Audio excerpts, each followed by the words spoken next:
నా స్తుతుల సింహాసనం నీ కోసమే యేసయ్యా, మహామహిమతో నిండినా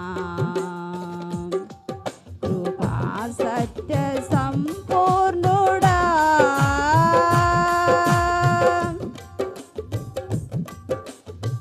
మహిమను విడచి భూమిపైకి దిగి వచ్చి కరుణతో నన్ను పిలచి సత్యమును బోధించి చీకటిని తొలగించి వెలుగుతో నింపితివి.